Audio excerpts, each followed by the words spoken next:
Kita bersyukur buat hari Minggu ini. Kita bersyukur buat berkat Tuhan. Ada sukacita sedang jemaat?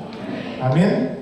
Puji Tuhan ya, sekalipun kita masih beribadah, adaptasi kebiasaan baru, namun tidak mengurangi sukacita kita ya.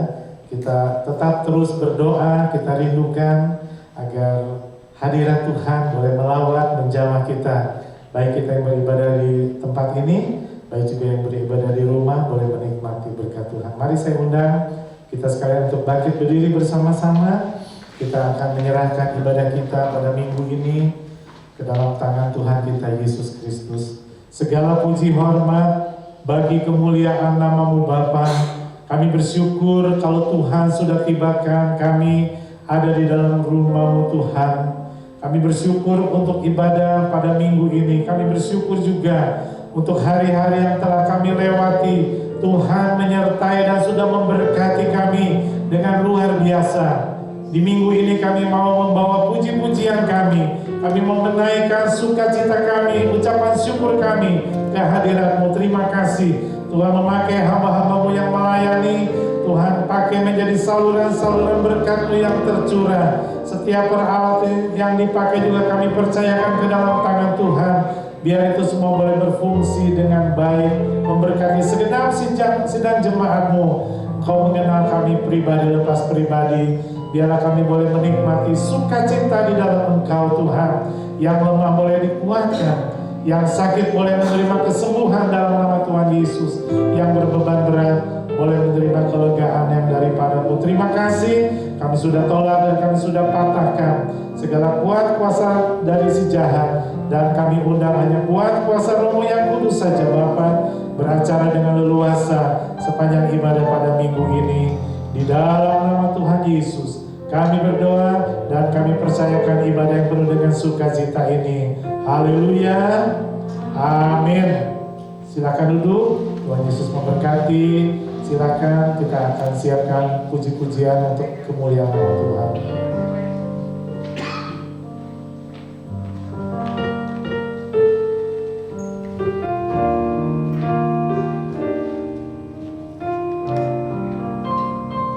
Shalom sidang jemaat yang berkati Tuhan. Kita bersyukur dan saat minggu ini kita boleh kembali bersama-sama beribadah. Mari pada saat ini kita mau beribadah, kita membawa satu kurban yang terbaik dalam kehidupan kita, yaitu kurban syukur yang keluar dari dasar hati kita. Karena apa? Karena perbuatan Allah yang sungguh ajaib dalam kehidupan kita, bahwa Allah sudah memilih kita, memanggil kita untuk dipakai menjadi alatnya yang berkenan di hadapan Tuhan. Mari semua sidang jemaat yang diberkati Tuhan, kita mau bersama-sama bangkit berdiri, kita menaikkan kurban syukur kita di hadapan Tuhan. Ubahlah kepada Tuhan, persembahan hidup kami.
pujian. Jangan lelah bekerja mengerjakan Tuhan. Dan Dia yang memberikan kita kekuatan untuk rapat dan melakukan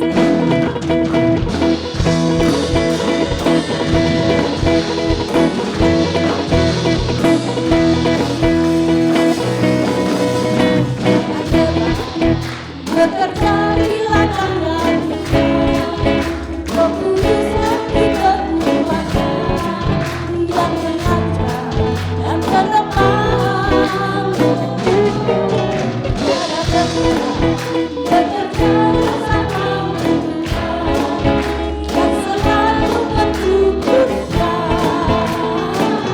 mencukupkan akan segalanya.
Semakin murni dan Tuhan akan pakai menjadi alatnya yang sungguh luar biasa.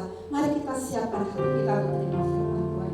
Lebih dari emas, lebih dari permata. Bila ini menjadi setiap kerinduan kita, orang-orang yang sudah dipilih, dipanggil dan dipakai Tuhan menjadi alat kemuliaan. Amin Yesus.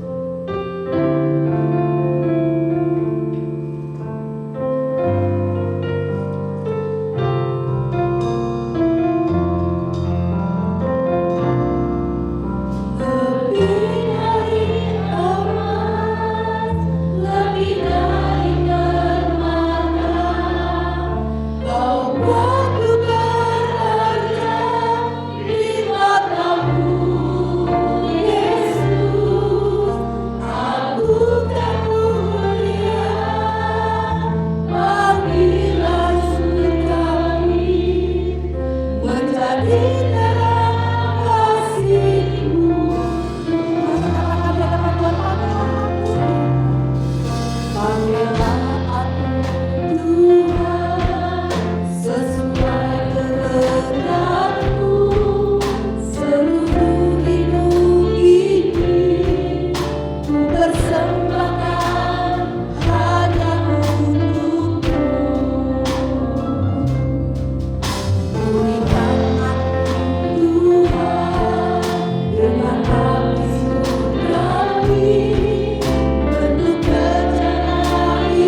Kami bersyukur karena kami ciptaan Tuhan yang paling berharga.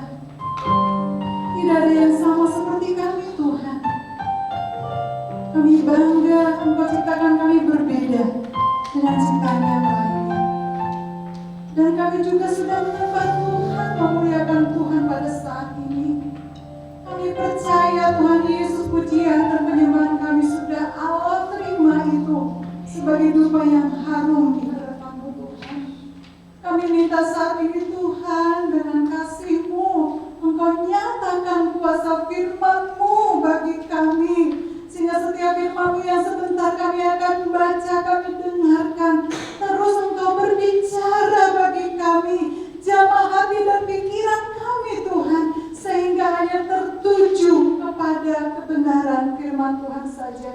Kuasai pikiran kami, kuasai hati kami, kuasai seluruh keberadaan tubuh kami saat ini. Dan kami minta hanya kuasa Roh Allah saja yang boleh ada di tengah-tengah ibadah kami pada saat ini Tuhan. Terima kasih, kami serahkan dari awal sampai akhir pemberitaan firman Tuhan. Hanya di dalam nama Tuhan kami Yesus Kristus kami sudah berdoa dan kami mengucap syukur. Haleluya. Amin. Silakan duduk, shalom. Bapak Ibu dikasih dalam nama Tuhan Yesus, puji Tuhan pada saat ini ya, kita boleh bersyukur di hadapan Tuhan karena Tuhan masih menyertai kita di bulan yang ke-11, di minggu yang ke-3, ya, keempat. Nah, minggu yang keempat tidak kurang suatu apapun ya, penyertaan Tuhan yang sungguh luar biasa boleh nyata dalam kehidupan kita ya. Masih tema kita itu yang terdapat di dalam 1 Korintus pasal yang ke-15 ayat 58 ya. 1 Korintus 15 ayat yang ke-58, boleh kita buka kebenaran firman Tuhan ini, dan saya merindukan untuk kita boleh sama-sama membacanya ya. Kebenaran firman Tuhan ini yang sungguh luar biasa, yang menguatkan dan meneguhkan kita, bahkan meminta kepada kita untuk boleh melakukan apa yang terdapat di dalam firman Tuhan ini. 1 Korintus pasal yang ke-15 ayat 58. 1, 2, 3, ya. Berdirilah teguh, jangan goyah, dan giatlah selalu dalam pekerjaan Tuhan, sebab kamu tahu bahwa dalam persekutuan dengan Tuhan jerih payahmu tidak sia-sia. Amin. Puji Tuhan. Kebenaran firman Tuhan pada saat ini saya akan bagi dua ya, perintah yang diharuskan untuk kita boleh lakukan sesuai dengan ayat yang sudah kita baca tadi. Yang pertama di situ dikatakan berdirilah teguh, jangan goyah. Berdirilah teguh, jangan goyah. Yang kedua, apalagi perintahnya? Giatlah selalu dalam pekerjaan Tuhan. Berdirilah teguh, jangan goyah di sini bukan berbicara tentang posisi kita dalam berdiri. Bukan secara jasmani maksudnya. Andai kata ada angin, kita jatuh, oh berarti kita nggak teguh. Bukan itu yang dimaksud dari ayat ini. Berdirilah teguh, jangan goyah, itu maksudnya adalah secara rohani di dalam Tuhan. Iman yang ada pada diri Bapak Ibu Saudara sekalian beserta saya itu harus tetap kuat. Angin itu diibaratkan seperti masalah yang ada. Ketika masalah itu datang menghampiri kita, bahkan membuat kita untuk sampai kalah, karena kita sudah berdiri teguh, tidak goyah dalam Tuhan Yesus, masalah himpitan apapun itu tidak akan pernah terjadi dalam kehidupan kita yang membuat kita menjadi goyah kepada Tuhan Yesus. Ya. Nah, di sini yang berbicara adalah Rasul Paulus. Ya. Rasul Paulus memberikan suratnya kepada jemaat yang di Korintus. Tapi sebelumnya kita mulai lihat dulu bagaimana sih keberadaan kota Korintus itu. Korintus merupakan kota metropolitan yang terkemuka pada zaman Paulus. Ya, artinya kota ini sangat hebat, sangat maju. Ya, orang intelektual di sana atau berpengetahuan, ya, berpendidikan, kaya secara materi, mereka tidak kekurangan, ya. Kemudian bejat secara moral, artinya moralnya itu tidak terpuji, melakukan segala sesuatu yang memuaskan hawa nafsu kehidupan mereka yang ada di kota Korintus itu. Segala macam dosa merajalela di kota ini, dan yang terkenal adalah perbuatan cabulnya dan hawa nafsunya, ya. Nah, untuk itu Paulus datang ke sana untuk memberikan penginjilan, memberitakan firman Tuhan, dan dia mendirikan jemaat di Korintus itu selama 18 bulan. Ya, 1 tahun 6 bulan. Jemaat di Korintus terdiri dari beberapa orang Yahudi, tetapi kebanyakan orang-orang yang bukan Yahudi. Dan dahulunya adalah penyembah-penyembah berhala. Jadi latar belakang kehidupan orang Korintus itu sebenarnya sungguh luar biasa. Jahatnya, najisnya di mata Tuhan, sehingga Rasul Paulus merindukan untuk mereka juga bisa mengenal siapa Yesus itu, untuk mereka bisa mengenal siapa pribadi yang telah menyelamatkan manusia itu. Sehingga pada kitab 1 Korintus pasal yang ke-15 ayat 58 dikatakan di situ, berdirilah teguh, jangan goyah. Ini bagi orang-orang yang sudah menerima kebenaran firman Tuhan dan mereka sudah menerima Yesus Kristus dalam kehidupannya. Rasul Paulus meneguhkan mereka untuk tidak goyah imannya dengan keadaan situasi orang-orang yang ada di kota Korintus tersebut. Ya. Dengan keadaan yang tidak mengenakan. Ya, secara kehidupan itu sungguh luar biasa bebasnya. Dan Rasul Paulus datang di kota ini untuk boleh memenangkan jiwa-jiwa yang ada di sana, sehingga mereka boleh menerima Yesus dalam kehidupan mereka. Nah, untuk itu Rasul Paulus mengingatkan jemaat yang ada di Korintus, kamu yang sudah menerima firman Tuhan, tetaplah teguh, jangan goyah selalu pada firman Tuhan, jangan lagi kepada berhala-berhala yang dulu pernah engkau sembah. Ya, dalam kitab 1 Korintus kita akan maju di depannya itu 1 Korintus pasal yang ke-15 ayat 1 sampai 3. Ayo kita boleh buka 1 Korintus 15 ayat 1 sampai yang ketiga, ya. Kalau tadi itu ayat 8, ayat-ayat yang ke-58, kita maju 1 Korintus ayat 1 sampai 3. Saya akan baca kebenaran firman Tuhan ini. Dan sekarang saudara-saudara, aku mau mengingatkan kamu kepada Injil yang aku beritakan kepadamu, dan yang kamu terima, dan yang di dalamnya kamu teguh berdiri. Ya, Rasul Paulus mengingatkan kepada orang-orang yang di Korintus. Oleh Injil itu kamu diselamatkan. Ditegaskan di situ. Asal kamu teguh berpegang padanya. Pada Injil itu maksudnya, ya, seperti yang telah kuberitakan kepadamu. Kecuali kalau kamu telah sia-sia saja menjadi percaya. Sebab yang sangat penting telah kusampaikan kepadamu, yaitu apa yang telah kuterima sendiri, ialah bahwa Kristus telah mati karena dosa-dosa kita sesuai dengan kitab suci. Rasul Paulus mengingatkan kepada orang-orang di Korintus itu untuk mereka tetap pada Injil keselamatan yang telah disampaikan. Jangan goyah, jangan bimbang dengan keadaan situasi yang ada pada saat itu. Tetaplah pada Injil kebenaran firman Tuhan. Ya. Berhala-berhala itu jangan lagi disembah, jangan lagi hidup bebas, melakukan memuaskan hawa nafsu segala macam diperbuat untuk menyenangkan diri sendiri.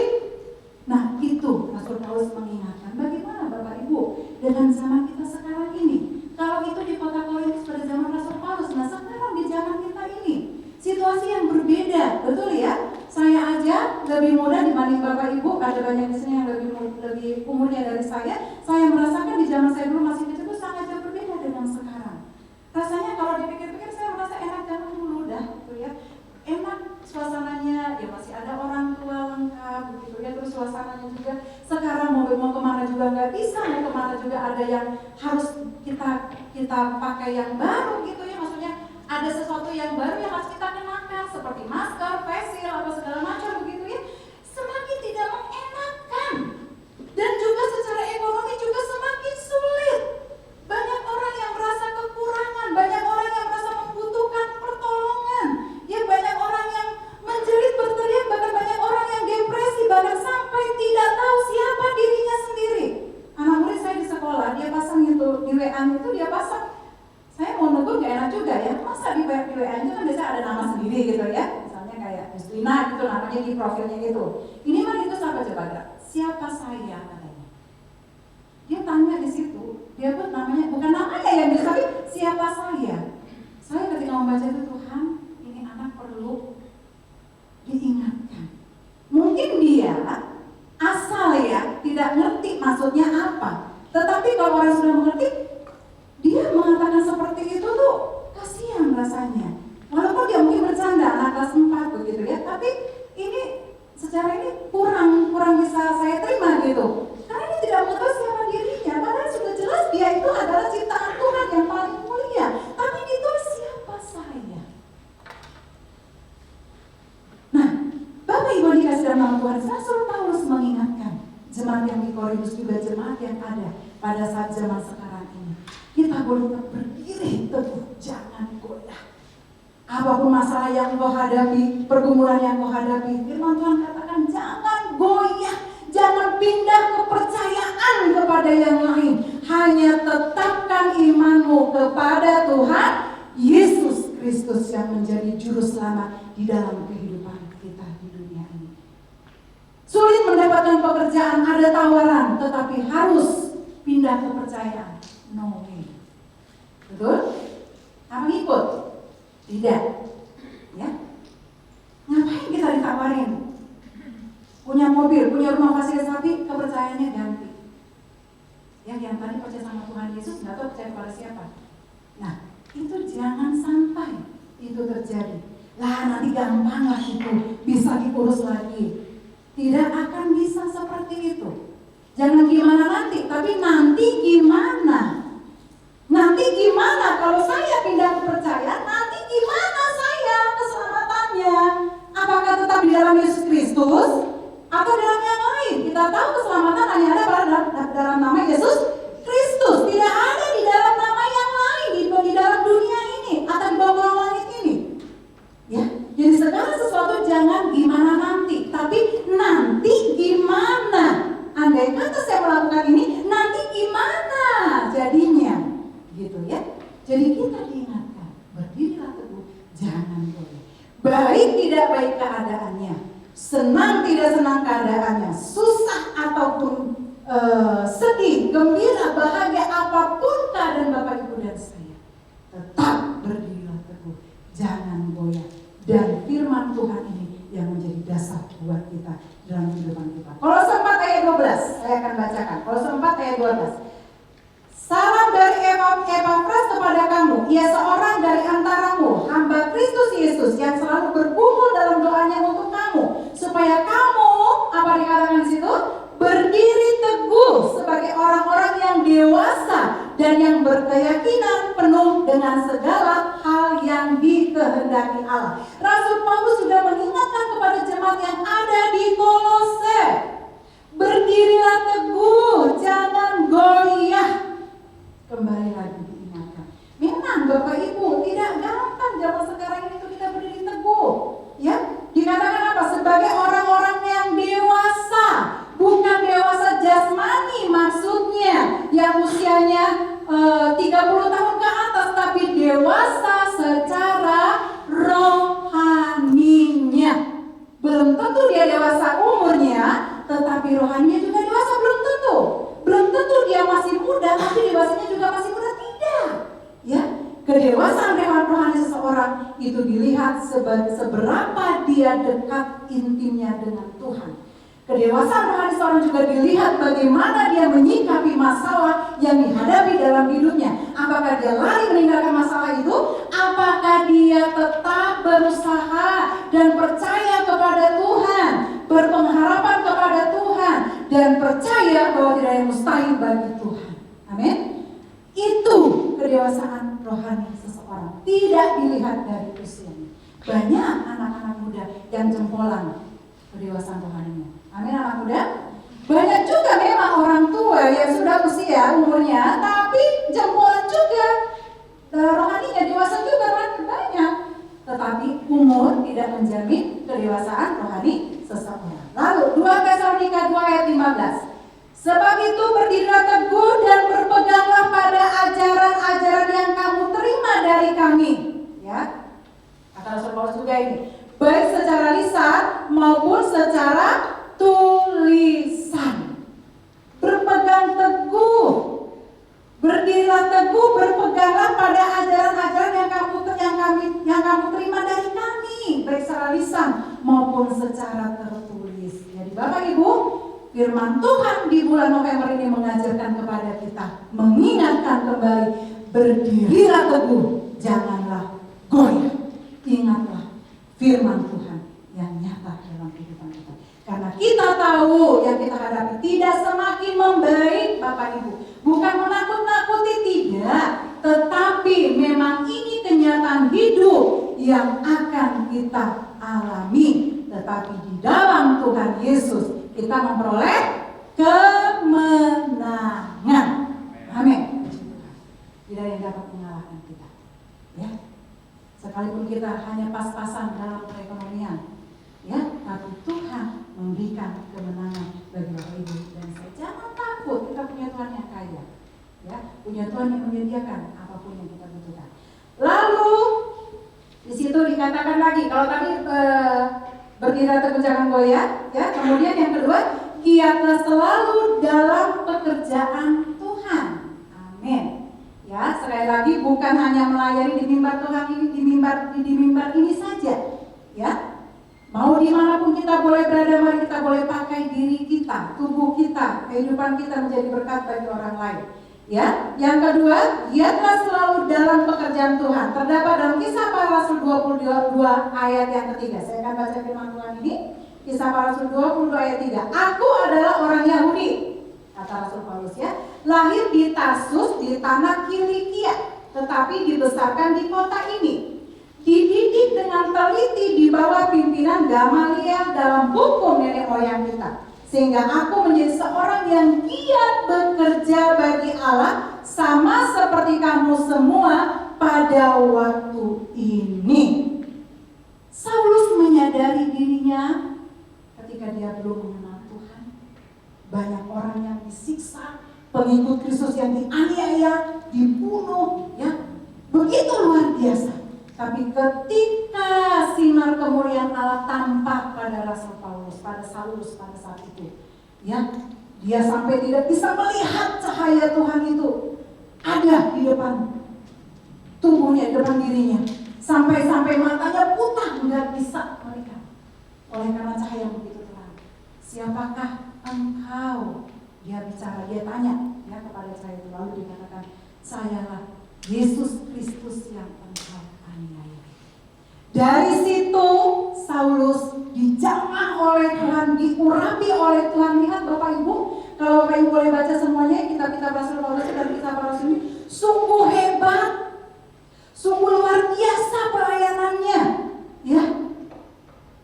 Dia tidak setengah-setengah dalam melayani Tuhan.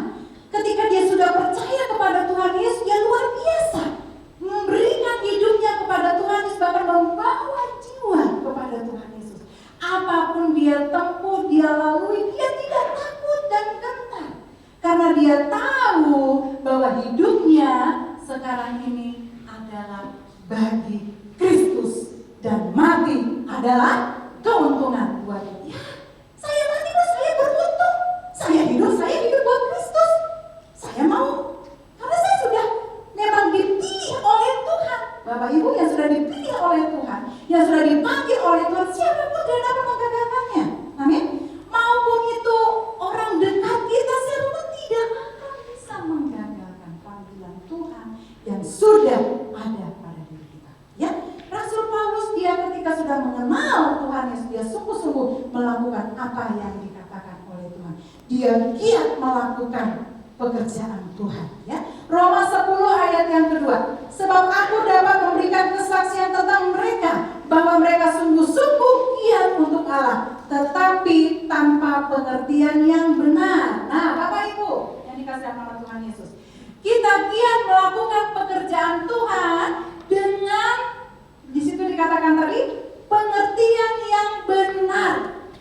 Seseorang giat pekerjaan Tuhan tanpa dia mengerti kebenaran firman Tuhan itu sia-sia. Kenapa? Karena tidak akan bertahan dalam pelayanan. Ketika dia melakukan pelayanan, hidupku buat Tuhan, dia lihat aku lakukan pekerjaan Tuhan, dia berikan persepuluhan, dia berikan persembahan, ada bantuan apa yang dibutuhkan, dia berikan yang terbanyak, dan dia giat dalam pekerjaan, tidak pernah lepas dalam berdoa, penginjilan, dan melakukan, tapi tidak didasari dengan pengertian yang benar akan firman Tuhan, itu akan stop juga pada akhirnya. Kenapa? Dalam pelayanan itu tidak sedikit terdapat kekecewaan di dalamnya. Hati yang tidak dijaga itu gak akan bisa kuat dalam pelayanan. Yang penting aku rajin beribadah, yang penting aku rajin melayani Tuhan, ya. Yang ngerti firman Tuhan, dipikir ketika melayani Tuhan sudah jelas akan diberkati langsung gitu. Tidak. Atau dipikir juga ketika sudah melayani Tuhan, melakukan pekerjaan Tuhan, tidak ada masalah yang dihadapi. Tidak. Ya.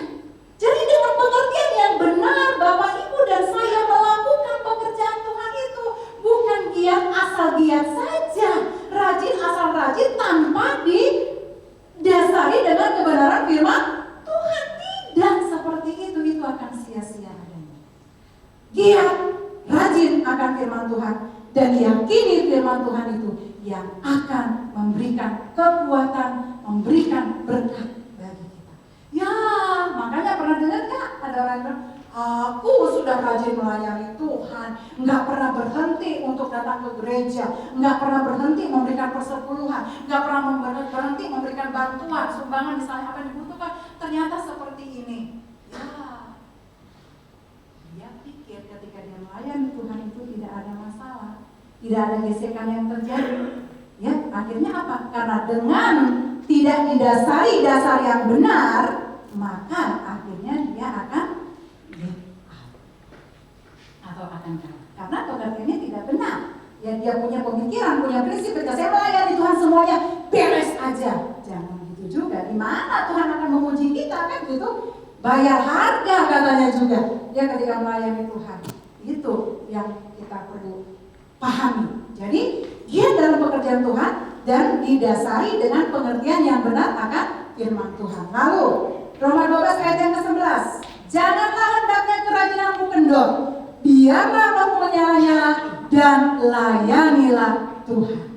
Ini yang saya ambil di ayat kata kuncinya. Orang yang giat melayani Tuhan itu dia punya roh yang menyala-nyala di dalam Tuhan. Ketika dia ada masalah apapun, ada himpitan apapun, ada gangguan apapun, dia tetap katakan, Tuhan, hidupku adalah milik-Mu. Aku sudah melakukan tugas-Mu Tuhan, Engkau akan melakukan tugasku. Aku sudah melakukan pelayananku buat Tuhan, Engkau juga akan membereskan segala masalah yang aku hadapi dalam dunia ini. Jangan pernah khawatir Bapak Ibu. Maka dikatakan jerih payahmu tidak akan sia-sia. Itu kan dikatakan tadi di akhir dari kalimat itu ya. Ketika kita berdiri teguh tidak goyah. Ya, kemudian giat melayani pekerjaan Tuhan. Dikatakan di situ jerih payahmu tidak akan sia-sia. Amin. Jangan pernah khawatir. Jangan pernah takut. Sebentar lagi kita menginjak tahun 2021, Bapak Ibu. Gak kerasa, ya. Sebulan lebih seminggu lagi paling kita. Bulan ini ada 5 minggu, betul? November. Nah, tidak lama lagi Bapak Ibu. Di depan kita tidak tahu apa yang kita hadapi. Tapi firman Tuhan bilang di bulan ini, berdirilah teguh, jangan goyah, dan giatlah selalu akan pekerjaan Tuhan. Maka jerih payahmu tidak akan sia-sia karena Tuhan yang akan memberkatimu. Amin. Puji nama Tuhan. Biarlah firman Tuhan yang sudah kita dengarkan pada saat siang hari ini kembali menguatkan kita, meneguhkan kita bahwa tidak ada alasan untuk kita boleh ragu, kita boleh gentar, kita boleh goyah, dan tidak berdiri teguh. Karena ada Tuhan yang menjadi penolong dalam kehidupan kita. Dia yang akan berdiri di depan kita untuk menghadapi segala sesuatu yang kita boleh hadapi. Semuanya saya boleh ajak berdiri, kita boleh naikkan pujian yang terakhir tadi, lebih dari emas, lebih dari permata, membuatku berharga di mata. Pakailah aku Tuhan sesuai rencana. Haleluya Yesus Tuhan. Terima kasih bagi tangan kami. Mari kita naikkan pujian sebagai doa kita dalam. Amin.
boleh belajar seperti Rasul Paulus Tuhan, mengatakan hidup baginya adalah Kristus dan mati adalah keuntungan.